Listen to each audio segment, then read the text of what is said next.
Turf Talk. What up? What it do? Unky 40. Happy birthday. You know how we do here in the V? We pop collars, yeah. You know me, Stevie B. Highly capable. What it do. What it don't do. You know we hustling, because this ain't easy. And we're back here on Highly Capable Radio. Ozcat Radio 89.5 FM KZCT in Vallejo. You know how we do. I keep giving love and shouts out to Uncle E40. Happy birthday. 40 the Factor here in the Bay Area. We have a lot of words that we use on a regular everyday basis here. To Uncle 40. So always a big shout out and big love. He was in the game, or he was in the house at Chase Center when I was there with Timmy Hardaway. That's right, I got to sit with Timmy, aka the UTEP two-step, for the first half of the Hornets game when they were playing at Chase. Speaking of the Hornets, Warriors went out to Charlotte yesterday. They lost 106-102. Hornets are a good team. They got some young pieces, some young players. They got that kid Melo Ball, who's going to be a good player in this league, if not great. He's still young. They got the Terry Rozier, balled out. Had 20 points all in the second half. This game was really about the Warriors shooting at the three-point line. It was atrocious. No. It was ferocious. Shout out Lorenzo Neal. The 49ers' three-point shooting last night was ferocious. They must have left it at Chase Center because it wasn't in Charlotte. 106-102, they lost to the Hornets, ending a 7-game winning streak. So the Warriors had a long homestand, 8 games. It's actually been criticized quite a bit around the league, saying that they've been beating cream puff teams. They've been at home for 8 straight games, blah, blah, blah. But great teams beat the teams they need to. That's it. They lost to the Grizz and they lost to the Hornets. Those are good teams, playoff teams. Some might argue the Hornets might be on the outside looking in, but they're, as I mentioned, a good young team with good pieces, and they got dog in them. They're hungry. They're not the best on defense, but their offense makes up for some of that, right? So, 106-102, and the first half, even with the Warriors struggling, they went into the half tied 57-57. I'm going to throw out some numbers out there. I went a little number heavy on this Warrior game because I feel like it's important because these numbers put the loss into perspective. The Warriors just left an 8-game homestand. This is their first game on the road in 2 weeks. So that, it's expected for them to be a little sluggish, especially out the gate. But they went into halftime tied 57 up. Field goal percentage in that first half, 47 Dubs, 48 Hornets. All right, comparable. Dubs had a lot of turnovers, though. So they gave up a lot of possessions. But still, 47 to 48%. Call that dead even. This is where it gets interesting. 3-point shots in the first half. The Dubs put up 21 shots from behind the arc. They only made 6. Curry had 4 of those. That's 28%. 28% from deep. Now, compared to that, the Hornets were 8 for 20. It's a 40% clip. That's a good clip. Especially since they finished the game at 38.9, so it fell off a little bit in the second half. Free throws, the Dubs were actually taking a lot of free throws because the Dubs were getting aggressive. Because in that first half, even though they weren't hitting their threes, They were pushing the ball around. They were moving it. They were trying to get into the key, get in close, get to the rim. Like, they were aggressive. They were the more aggressive team in that first half. The rebounds, 7 offensive in the first half and 27 total. This team, there's a few things that are shocking me about this team this season, right? Their defense as a team is first in the league. I'd have been happy if they were top 5. I would have been really happy. And I would have been okay if they were top 10. Because right now they're trotting out a lineup where their tallest player is 6'9". Think about that for a second, NBA and Dub Nation. The tallest person they're trotting out right now is 6'9". Nemanja Bjelica. I think Otto Porter's 6'8". Looney, I think, is listed at 6'9", but Looney's, say it again, the oldest 25-year-old I've ever seen in my life. I love him. I defended Kevon a lot last week in the Twitter streets because he was getting knocked. Kevon Looney's a great piece for this team. Should he be starting? Yes and no. Should he be closing out games? I'm going to go with probably not. That's no knock against him. He's a piece that fits in this Warriors puzzle. Shout out Jay Rich, coach on Twitter. Fantastic basketball mind. We chat daily. And we talked all last week about fit. Because fit is key on this Warriors team. Because you have Steph Curry, Draymond Green. You're eventually going to have Klay Thompson and James Wiseman. And you need pieces to fit around those. Did you get Iguodala because he's a, 15-point-a-game scorer? No. You got him because he's a fit and a piece on this team and his veteran leadership for these young guys coming up. Pin tweet on my Twitter, @BabSports, BABBSPORTS. I could see Wiseman, Kuminga, and Moody as the next homegrown big 3 in Golden State. Why not? You're seeing Kuminga yesterday. He looked good. He likes to shoot from 3, but he came in and was just aggressive. Back cuts, driving to the hoop, taking the ball on the floor and getting around his defender, getting rebounds. He's going to be good. He's going to be really good. He's got the potential, I think, to be really good plus, really good, possibly great. I think James Wiseman is going to be really good plus, possibly great. And then we got Moody getting run with the C-Dubs and learning.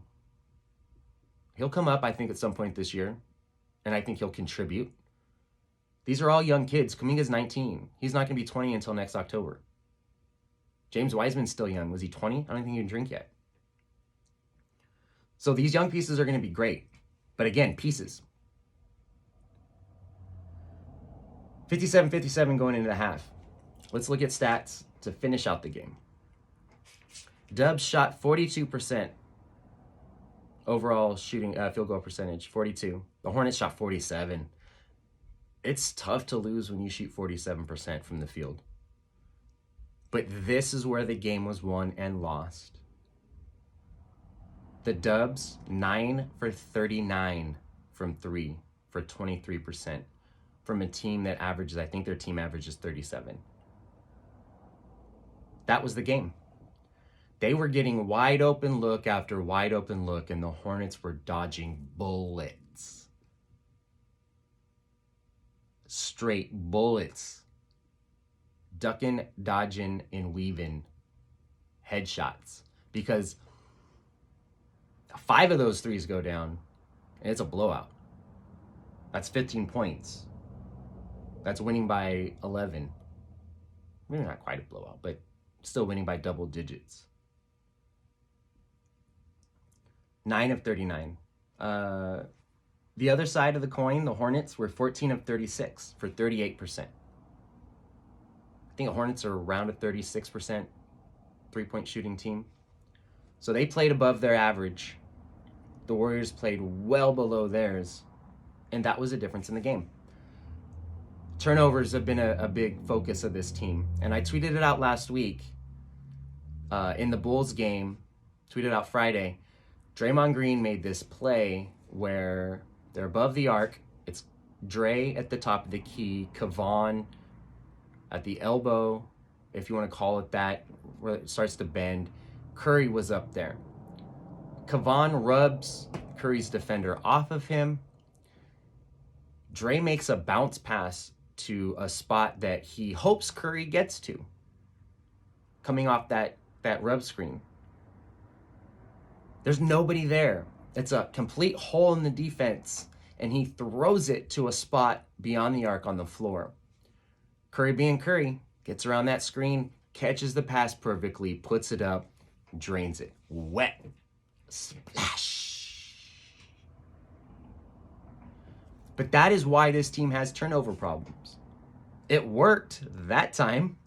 What if Curry gets hung up on that screen and Draymond just throws it away, nobody in the vicinity, and it goes out of bounds? Turnover. You have to take the good and the bad with this team, folks. Dub Nation. Turnovers are going to happen. Don't let the media pound turnovers into your head. Steve Kerr will bring them up because, of course, Steve Kerr is the coach and he wants them to be cleaner. Steve Kerr doesn't care as much about the splashy pass and the great moves and this and that. And, Steve Kerr cares more about the hockey assist than he does, Steph Curry no-look pass into the front court, in transition offense. What if that went out of bounds? What if Kuminga wasn't ready for it or didn't expect it? Because Curry it wasn't to Kuminga. It was, I forget who it was to. So somebody in the front court. Because Kuminga fought to get the ball and stole it from Ball. Curry came up with it and threw it over his head. But if that doesn't work, that's another turnover. So you have to take turnovers with these exciting plays. And this team is exciting. They're playing with joy. They're playing how the Giants played last year, with excitement and joy and happiness and cohesion. Because everybody has a role, a defined role. Speaking of definition of roles, Andrew Wiggins, he had a 35-point game last week. Fantastic. You go aggressive. Dunk after dunk. I made GIFs for the first time off of his dunks. Oh, how come he doesn't do that all the time? Because he's not asked to. What you need from Wiggs is great defense, which is what you're getting, and 16 to 20 points a night. That's enough to be a key piece and help you win games. Period. Dub Nation, listen. That's all you need from Andrew Wiggins. Andrew Wiggins is a top pick. He's got ability. In fact, I was on 95.7 The Game after they got Andrew Wiggins on with Steiny and Guru. And Steiny was hard on Wiggins. I said he has the ability to play well on this team. Not saying he would or wouldn't, but he had the ability to. He's capable. Highly capable. And you're seeing it. You saw it last year. His defense ramped. He had his best defensive season of his career last year. Now he's a full season in, and we're seeing him. Actually, you can call him locked down at this point. Two-way Wiggs is what they were calling him last year, but this year it's even more on display. When you get Clay back, you got those two dog wing defenders. What? Sign me up, Dub Nation. You got a lot to be excited for. So yesterday didn't go according to plan. They had 15 turnovers. That is right at the mark, the high mark that Steve Kerr. Because this team, I didn't do a deep dive. I didn't have time this morning to go back and look over Steve's tenure in Golden State. But if they have 15 turnovers or less, their record is significantly better. And they were right at that threshold. Another stat that is extremely telling of this team, if they're at 30 assists and above, their record is almost unblemished. I think yesterday makes their second or third loss with 30 or 30 plus assists in Steve Kerr's tenure. Don't hold me to that. As I said, I didn't get a chance to do a deep dive. Maybe I'll have those numbers for our show next week. They had 31 assists yesterday, 15 turnovers. They got 11 points off of turnovers, but the Hornets scored 17 off their 15.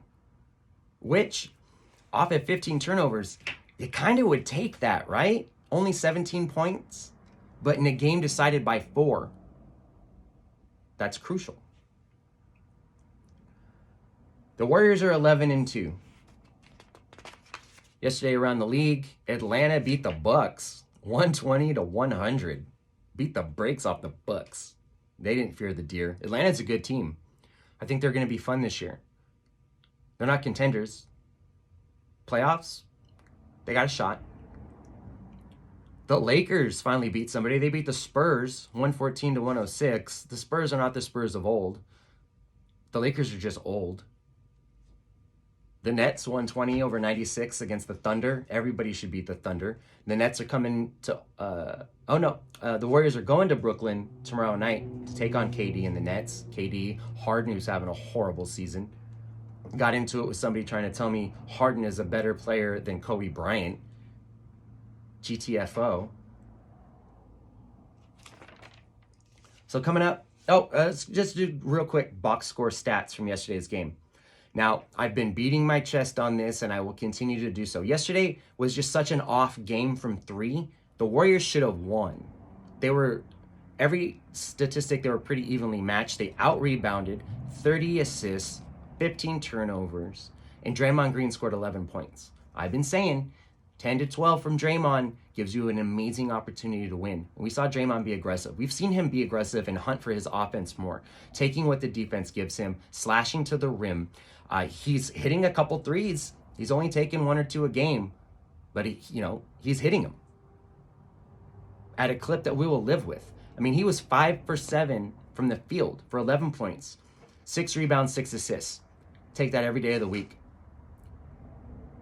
Andrew Wiggins, 12 of 19, 28 points to lead the Dubs in scoring, 6 boards, 2 assists. Wiggs is getting his. Loon, 6 points, 8 boards, 3 assists. You would have liked to see a few more points from Kevon.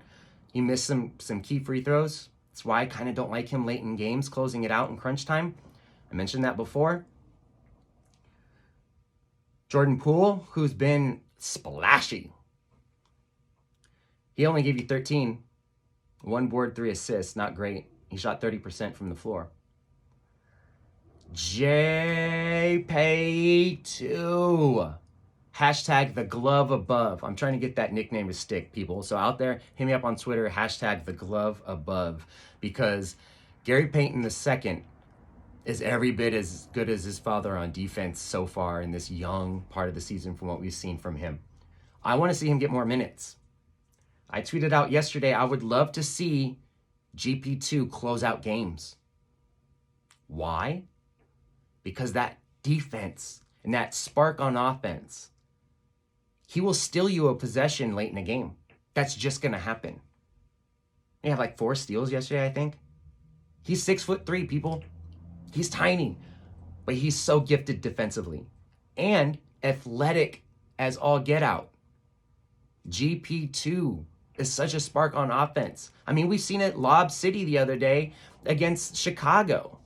Steph threw one up and GP was just, I would have thought he was going to hit his head on the rim. He's 6'3". So I want to see GP2 close out games.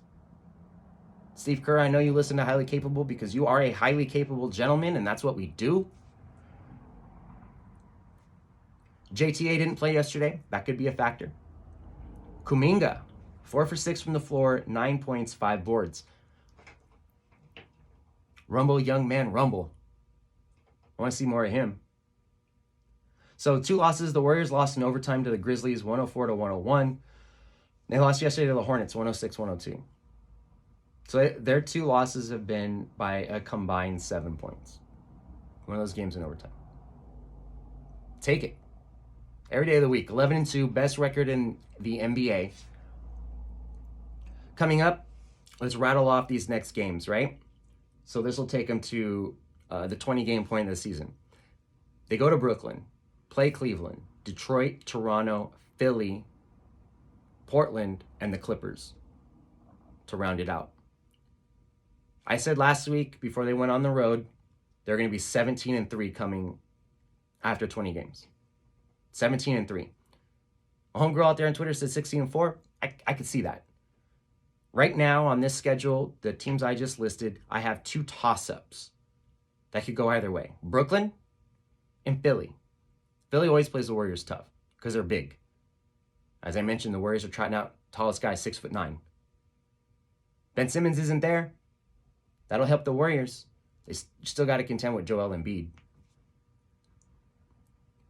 You know, Draymond plays Joel pretty well.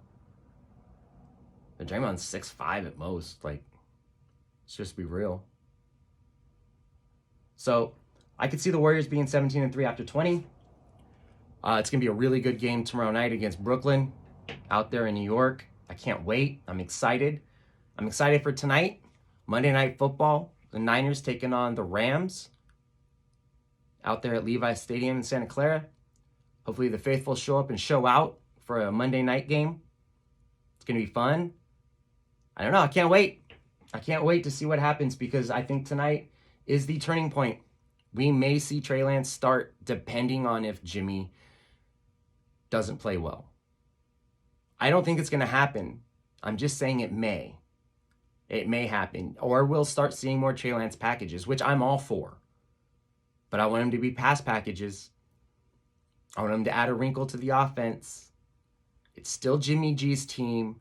It's still his locker room. The guys still support him. Kyle Shanahan still has faith in him. I am telling you right now.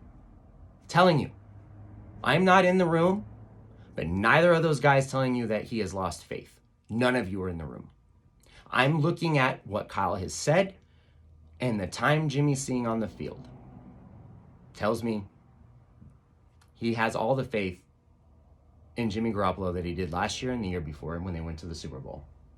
That's going to do it for Highly Capable. You're listening to OzCat Radio 89.5 FM KZCT in Vallejo. Tune in with me next week. We'll talk more Niners, more Dubs, whatever else is going on. Whatever else floats your boat. Hit me up on Twitter at BabSports, BABBSPORTS. I'd like to get interactive with you folks. Tweet me your questions or things you want to talk about or things you'd like to hear me address on air, and I'll do it. But that's going to do it for me today on this Monday, November 15th, Uncle E40's birthday, and I'm out.